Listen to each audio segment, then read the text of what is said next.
నమస్తే ward secretary గారు.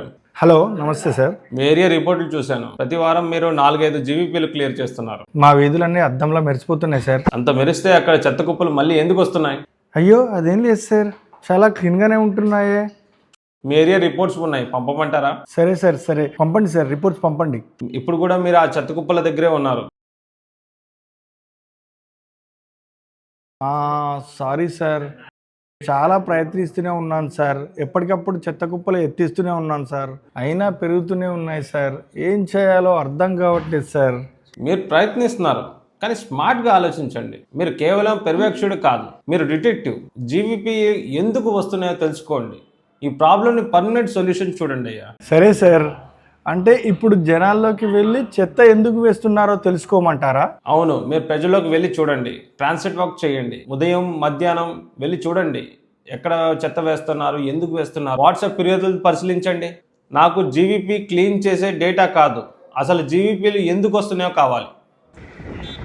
అరే ఏంటిది, ఇంకా చెత్త కుప్పలు పెరుగుతూనే ఉన్నాయి. చెత్త కుప్పలన్నీ ఉదయాన్నే తీపించాను కదా. కమిషనర్ గారేమో చాలా సీరియస్గా ఉన్నారు, చెత్త కుప్పలు క్లియర్ చేయాలంటూ. ఏం చేయాలబ్బా, జీవీపీలు ఇంకా పెరుగుతున్నాయి. వేయవద్దు, పర్యావరణమే ముద్దు, జరిమానా 500. ఇకపైన ఇక్కడ ఎవ్వరూ చెత్త వేయలేరులే. వాహ్, నాలో కూడా మంచి రైటర్ ఉన్నాడే.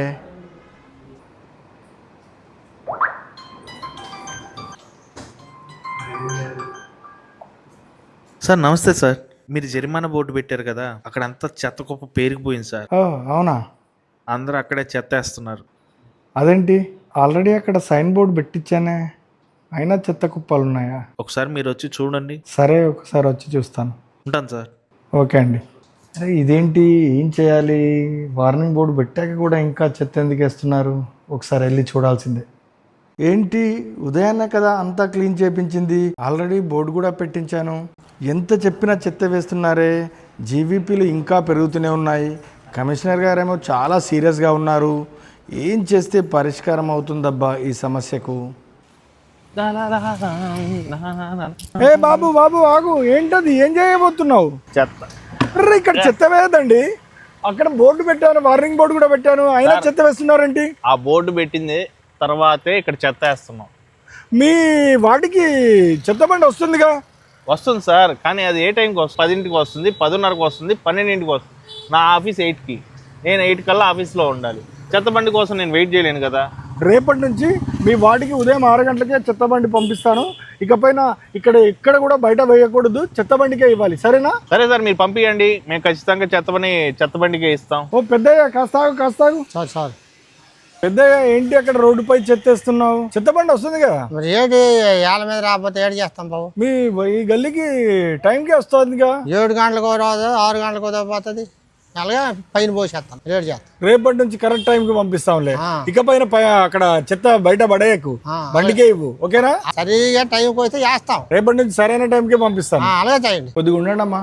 బండి అయితే వస్తుందండి, కానీ మేము వచ్చేదాకా ఉండదు. మేమేదో ఇంట్లో పని చేసుకుంటాం, ఆయన వస్తాడు, ఇజిలే వేస్తాడు. ఆ ఈజీలో మా ఇంట్లోని గోలో ఏది తెలియదు మాకు. ఆయన వెళ్ళిపోతాడు, ఆ చెత్త మా ఇంట్లో ఉండిపోద్ది. మీకు ఏం చేస్తాము, ఎటో కసి పడేస్తాము, డొక్కులు నిండిపోతాయి, కుక్కలు వచ్చి లాగేస్తాయి అని ఎటో పడేస్తాం. ఇంకా మేము చేసేది ఏముంది? చెత్త బండి వచ్చిందని వినబడట్లేదు కదా. వినపడట్లేదు. రేపటి నుంచి దానికి పాట పెట్టి జింగిల్స్ వినిపిస్తాము. రేపటి నుంచి చెత్త బండి వస్తుంది, ఇకపైన బయట పడేయకండి.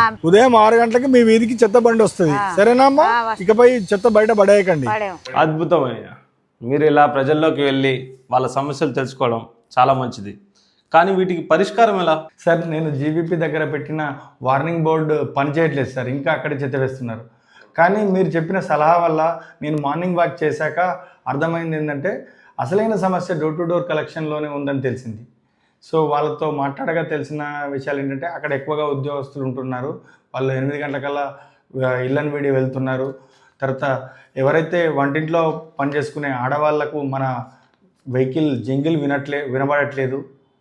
సో వృద్ధులు కూడా ఇవ్వడానికి మన వెహికల్ సమయానికి రాకపోవడం వల్ల వాళ్ళు కూడా ఇవ్వట్లేదు, అందుకే ఈ జీవీపీలు ఏర్పడుతున్నాయి అనేది తెలిసింది. ఈ సమస్య పరిష్కారం కోసం ఇకపై ఆ ఏరియాలో ఉదయం 6 గంటలకే డోర్ టు డోర్ వాహనం తిరిగేలాగా చర్యలు తీసుకుంటాం సార్. అలాగే బండి ఖచ్చితంగా ఫిక్స్డ్ టైమింగ్స్లా వెళ్ళేలాగా చర్యలు తీసుకోవడం జరుగుతుంది. ఆ బండికి ఉన్న జంగిల్స్ ఏవైతే ఉందో ఎక్కువసేపు మోగేలాగా కూడా చర్యలు తీసుకోవడం జరుగుతుంది సార్.